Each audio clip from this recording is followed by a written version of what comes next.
Hello friends, welcome back my YouTube channel. मैं दिलीप कुमार आपको अपने यूट्यूब चैनल मैथ्स वर्ल्ड में स्वागत करता हूँ। फ्रेंड्स, इस वीडियो में हम लोग क्लास 10th का एक्सरसाइज 1.2 प्रश्नावली संख्या का सॉल्यूशन देखने वाले हैं। फ्रेंड्स, हमने पिछले वीडियो में एक्सरसाइज 1.1 का आपको सॉल्यूशन बताया था।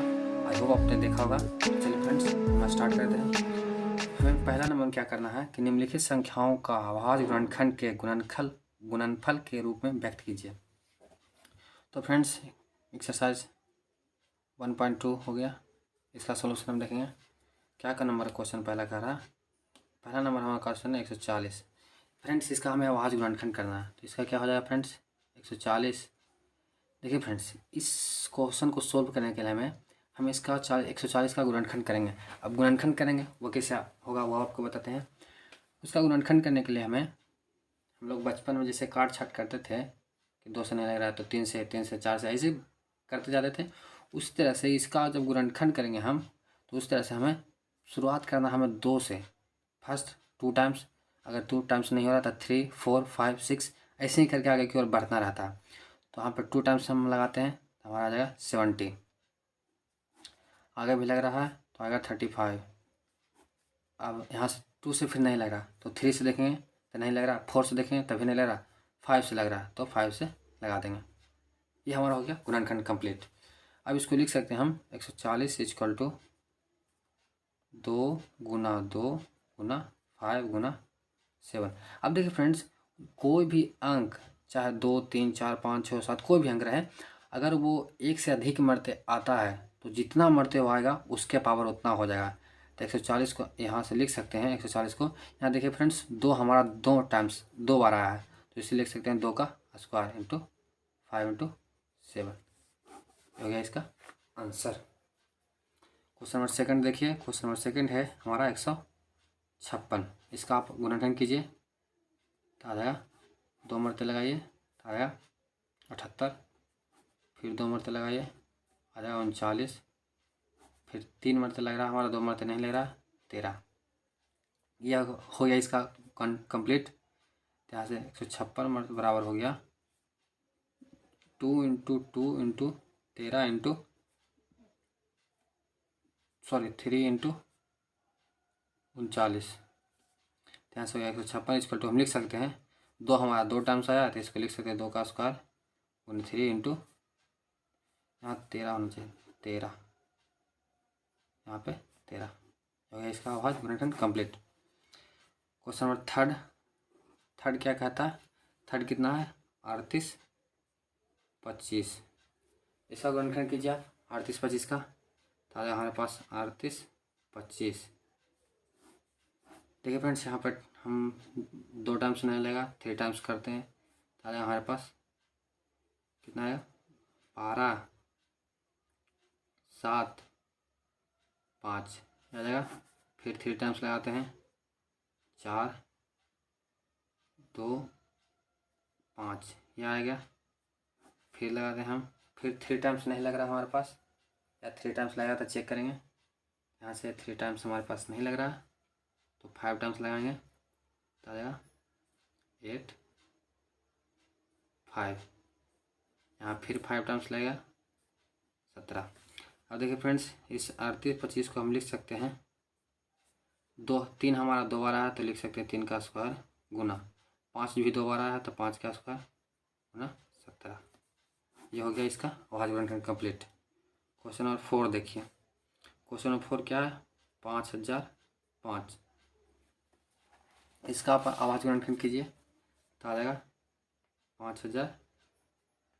5 का जब अभाज्य गुणनखंड करेंगे आ जाएगा, यहाँ से 5 टाइम्स मतलब आएगा तो 1001। यहाँ से फिर आगे करेंगे तो हमारे पास कुछ 7 टाइम्स मरते लग जाएगा तो आ जाएगा 1 4 3।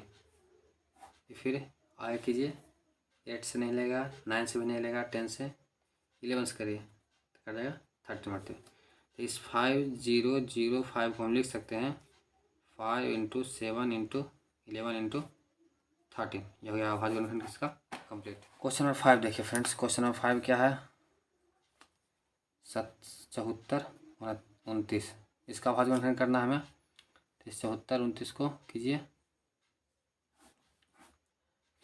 तो हम 17 मरते लगा दिए तो आ जाएगा हमारे पास 17 मरते 4 और क्या आ जाएगा 6 2 3 3 आ जाएगा और फिर 7 फिर लगा दीजिए कितना मरते लगा दीजिए तो दुनिया 38 19 मिनट लगा तो 9 38 29 57 तो ये 74 29 का आ गया हमारे पास 17 19 और 23 ये हो गया आवाज गुणनखंड का कंप्लीट। अब देख सकते हैं इसका कंप्लीट हो गया। तो हमने पहला का टोटल क्वेश्चन बना दिया है। सेकंड का देखिए पूर्णांकों के निम्नलिखित युग्मों के एचसीएफ और एलसीएम ज्ञात कीजिए तथा इसकी जांच कीजिए कि दो संख्याओं का योगफल या दो संख्याओं का गुणनफल बराबर एचसीएफ गुना एलसीएम है, ये जांच करना हमें। तो दूसरा पहला देखिए, पहला हमारे पास 26 और 91। देखिए फ्रेंड्स, इस क्वेश्चन को सोल्व करने के लिए हमें पहले इसका एलसीएम और एचसीएफ पता होना चाहिए।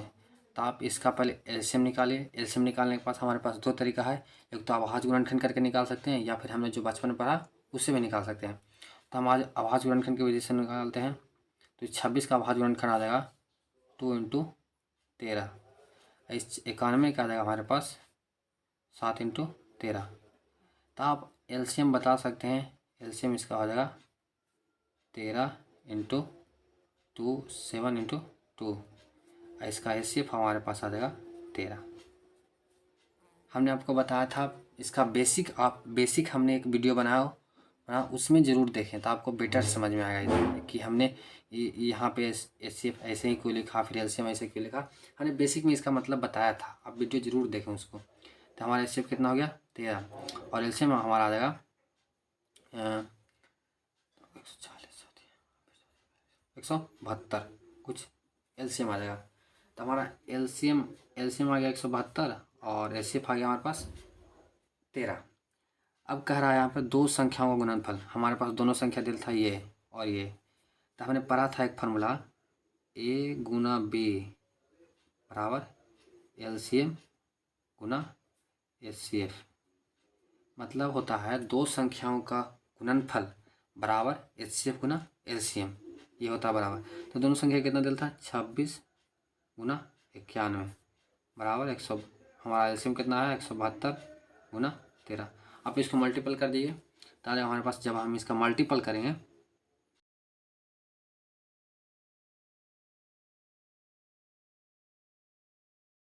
तो कुछ 2366 आ जाएगा। इसको आप मल्टीपल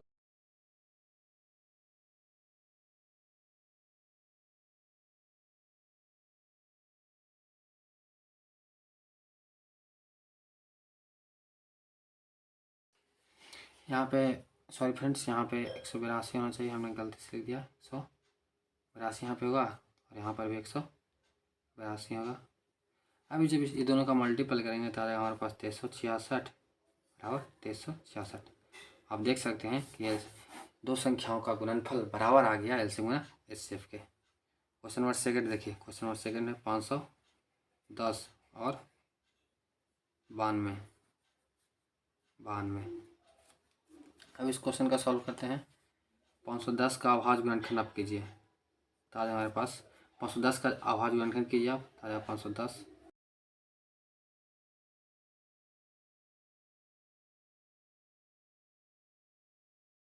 आ गया। इसका 510 का जब आभाज्य गुणनखंड करें तो आ गया हमारे पास 2 × 3 × 5 × 17 और फिर 92 का आभाज्य गुणनखंड कीजिए तो आ जाएगा हमारे पास 2 × 23 23 आ जाएगा हमारे पास। आ गया 92 का आभाज्य गुणनखंड। तो इसका एलसीएम हमारे पास आ जाएगा 2 × 2 × 2 × 3 × 5 × 17 × 23 और एचसीएफ इसका आ जाएगा हमारे पास 2। एचसीएफ 2 क्यों आएगा? क्योंकि 2 ही एक ऐसा अंक है जो दोनों अवेलेबल है। और यहाँ पे हमारा 13 इसलिए आया था एचसीएफ क्योंकि 13 दोनों में अवेलेबल है। तो इसका एचसीएफ 2 आया, एलसीएम इसका जब हमारे पास अगला क्वेश्चन है, क्वेश्चन नंबर 3 क्या है, 336 और 54। इसका हमें दो संख्या गुणनफल, इसका हमें पहले एलसीएम और एचसीएफ निकालना है। तो एलसीएम पहले निकाले फ्रेंड्स। एलसीएम निकालने के लिए इसका अभाज्य गुणनखंड कर देंगे। तो अभाज्य गुणनखंड करेंगे तो आ जाएगा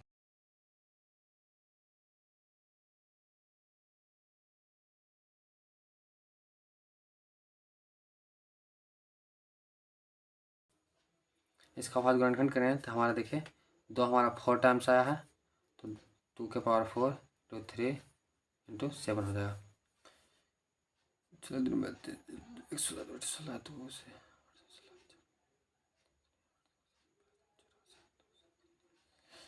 और अगला क्वेश्चन का जब अभाज्य गुणनखंड करेंगे तो आ जाएगा हमारे पास 2 इंटू 3 इंटू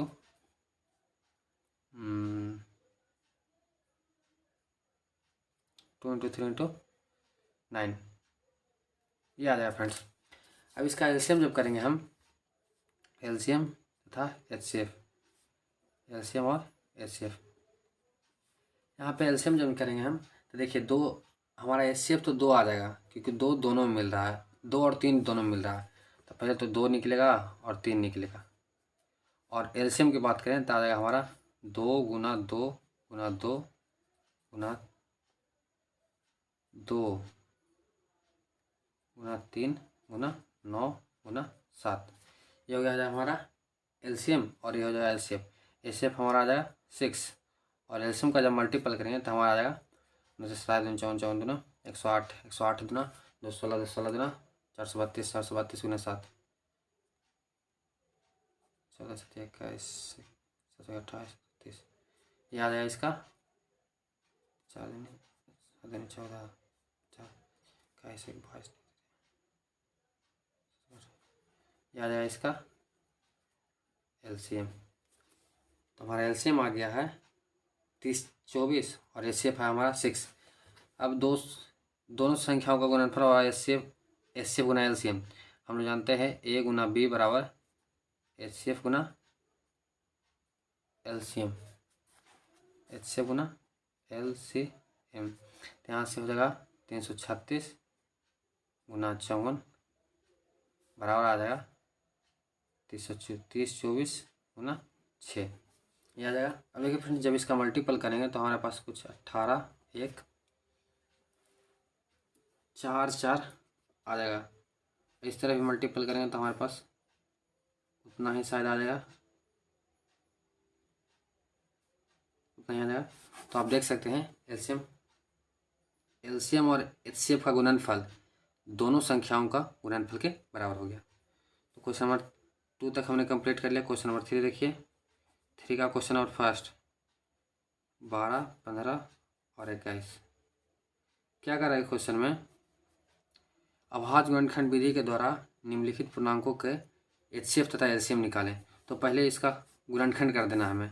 तो 12 गुणनखंड करें तो आ जाएगा 2 इंटू 2 इंटू 3, ये आ जाएगा। 15 का करेंगे हमारे पास तो आ जाएगा 3 इंटू 5, 21 का करेंगे तो आ जाएगा 3 इंटू 7। अब इसका एलसीएम क्या हो जाएगा फ्रेंड्स, एलसीएम और एचसीएफ, एलसीएम तथा एचसीएफ देखना हमें। इसके एचसीएफ की जब हम बात करें तो एचसीएफ तो 3 आ जाएगा क्योंकि 3 ही एक ऐसा अंक है जो तीनों में कॉमन, तीनों में आया है। तो जो संख्या तीनों में आया उसका एचसीएफ होगा और जो संख्या तीनों में आया है उसको एक बार लिखना है और बाकी शेष अंक को आपस में गुना कर देना है, तो वो निकल जाएगा उससे एचसीएफ। तो आ जाएगा 7, 5, 35, 2, 70, 2, 140 दिया 420, ये आ गया फ्रेंड्स इसका एलसीएम और ये आ गया एचसीएफ। आई होप आपको समझ में आएगा। क्वेश्चन नंबर सेकंड देखिए, सेकंड है 17, 23 और 29 और 29। इसका हमें पहले अभाज्य गुणनखंड करना पड़ेगा। देखिए फ्रेंड्स इसका 17 और 23 और 29 का कोई अभाज्य गुणनखंड नहीं हो रहा है। तो इसका जब एलसीएम की बात करेंगे और एचसीएफ की तो ये तीनों सिर्फ एक ही अंक से विभाजित हो रहा है, वो है 1। वो है क्या क्या फ्रेंड्स, एक। क्योंकि एक ही ऐसा अंक है जिससे कोई भी अंक को हम विभाजित कर सकते हैं। जितना जितना अंक रहेगा उतने ही मरते हुए विभाजित होगा। तो हमारा सिर्फ कितना निकल जाएगा, एक। और इसका एलसीएम कितना हो जाएगा, 17 इंटू 23 इंटू 29। ये जब आप मल्टीपल करेंगे तो जितना आएगा वो उसका होगा हमारा एलसीएम। और एचसीएफ इसका कितना आएगा फ्रेंड्स। अगला क्वेश्चन देखिए, क्वेश्चन नंबर थर्ड क्या है, 8, 9 और 25 और 25। पहले इसका आप अभाज्य गुणनखंड करें तो आ जाएगा 2 इंटू 2 इंटू 2। 9 का आ जाएगा 3 इंटू 2 3 इंटू 3 सॉरी। 25 का आ जाएगा हमारे पास 5 इंटू 5। देखिए फ्रेंड्स, ऐसा कोई भी अंक नहीं है जो हमें तीनों में कुछ कॉमन मिल रहा होगा। आप देख सकते हैं कोई भी अंक नहीं मिल रहा है जो तीनों में कोई कॉमन है। तो इसका जब एलसीएफ की बात करेगा तो एलसीएफ इसका भी एक ही आएगा। और एलसीएम सब अंक का मल्टीपल कर दीजिए। तो सब अंक का जब मल्टीपल करेंगे तो आएगा 2 into 2 into 2 into 3 into 3 into 5 into 5। तो इसका जब मल्टीपल करेंगे तो आएगा 5 दूनी 10 दूनी 20 दूनी 40 40 से 120 या 360 360 बचे 80 यानी 1800। इसका हो जाएगा एलसीएम और ये हो जाएगा इसका एचसीएफ। तो हमने थर्ड तक कंप्लीट कर लिया है। अगला क्वेश्चन नंबर 4 देखिए। क्वेश्चन नंबर 4 में फ्रेंड्स देख सकते हैं आप, हमारा एचसीएफ दिया हुआ है कितना, 9। और अंक दिया हुआ, पहला अंक दिया हुआ है 306 और दूसरा अंक दिया हुआ हमारा 657। तो कह रहा है इसका एलसीएम ज्ञात करें। फ्रेंड्स, हमने आपको जब इसका बेसिक हमने आपको बताया था तो वहाँ पर एक फार्मूला बताया था कि दो संख्याओं का योग गुणनफल, दो संख्याओं का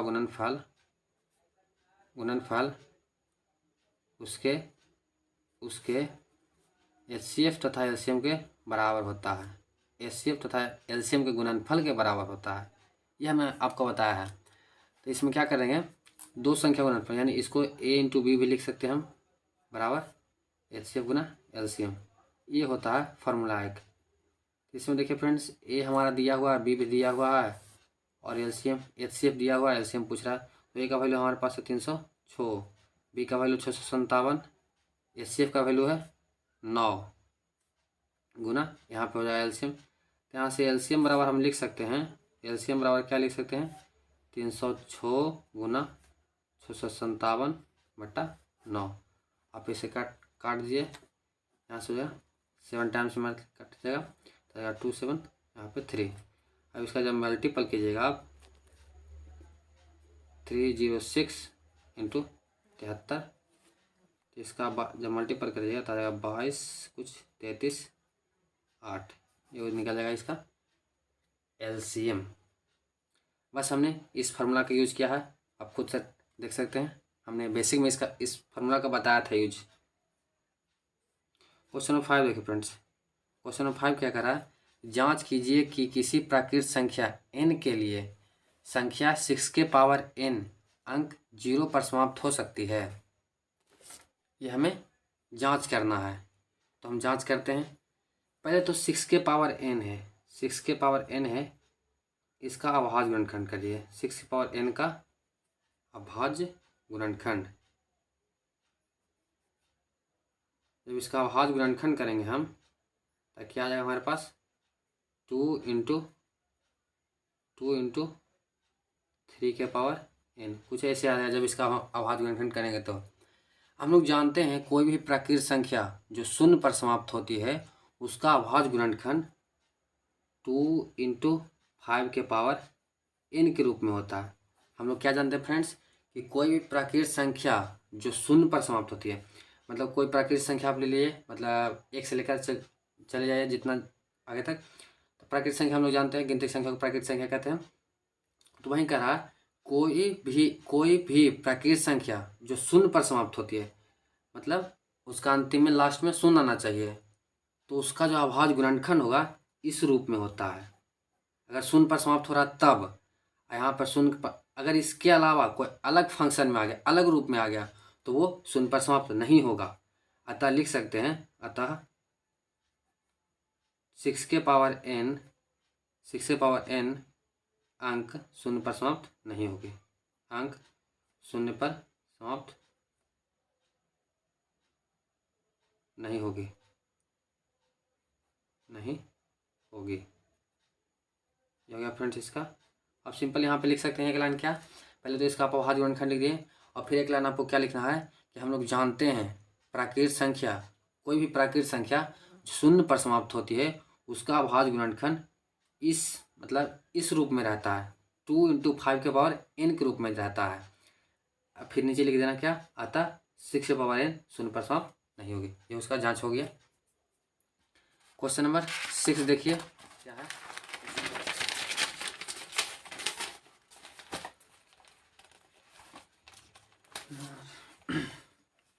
क्वेश्चन नंबर 6 क्या फ्रेंड्स देखिए, कह रहा है व्याख्या करें कीजिए कि 7 × 11 × 13 प्लस 13 और 7 × 6 × 5 × 4 × 3 × 2 × 1 प्लस 5 भाज्य संख्या है क्यों।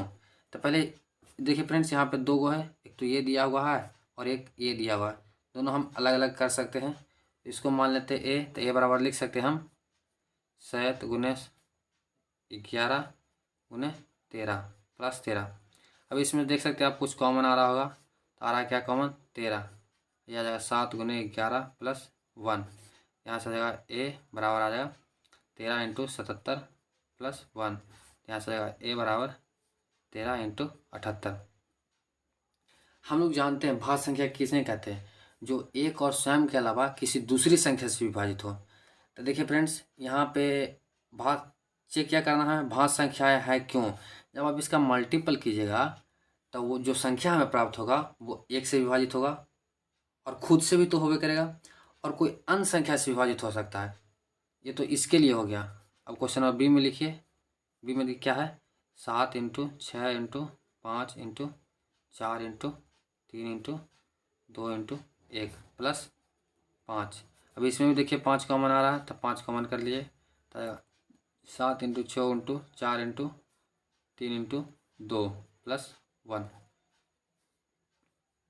तभी बराबर हमारे पास आ जाएगा 5 × यहाँ पे जब इसका मल्टीपल कीजिएगा तो आ जाएगा हमारे पास 3 × 6 = 24, 24 × 44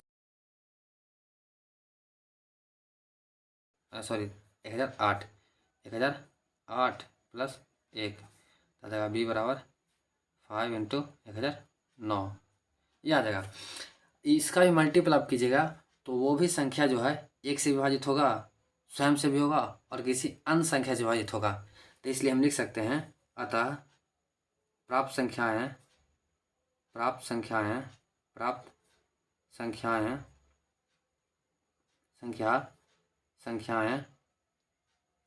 एक और स्वयं के अलावा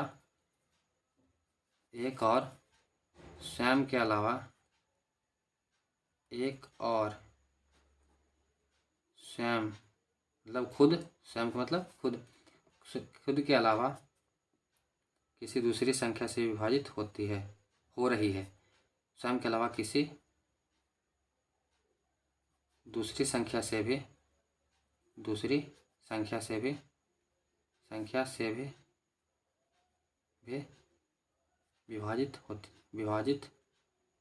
विभाजित हो रही है।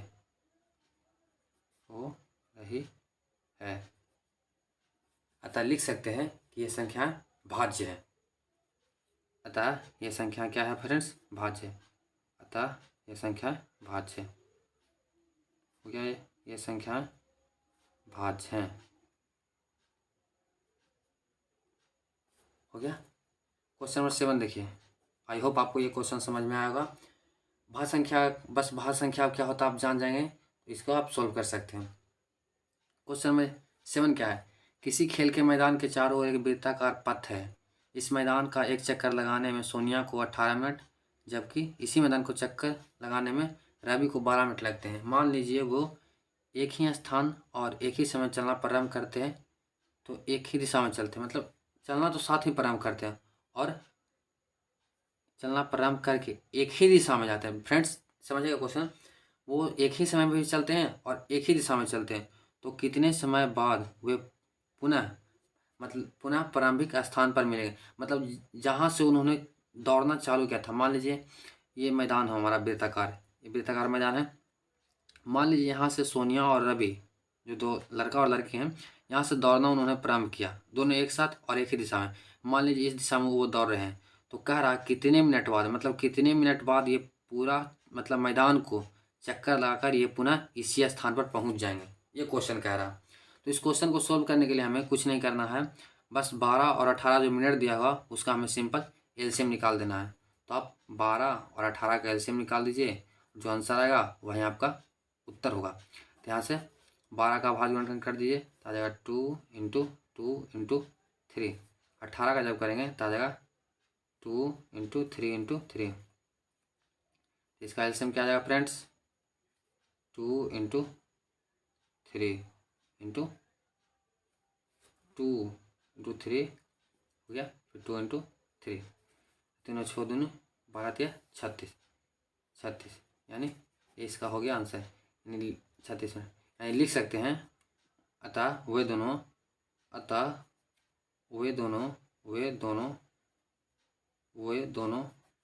36 मिनट बाद आपस में उसी स्थान पर मिलेंगे, आपस में प्रारंभिक स्थान पर मिलेंगे जहाँ से उन्होंने दौड़ना प्रारंभ किया था, प्रारंभिक स्थान पर मिलेंगे।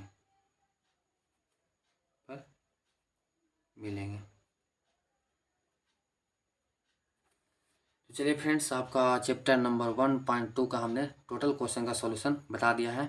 आई होप आपको टोटल क्वेश्चन समझ में आएगा। अगर नहीं समझ में आएगा तो इसका बेसिक ज़रूर देखिए एक बार, प्लेलिस्ट में वीडियो अवेलेबल है। तो चलिए फ्रेंड्स, हमारा ख़त्म हो चुका। अगली वीडियो में हम लोग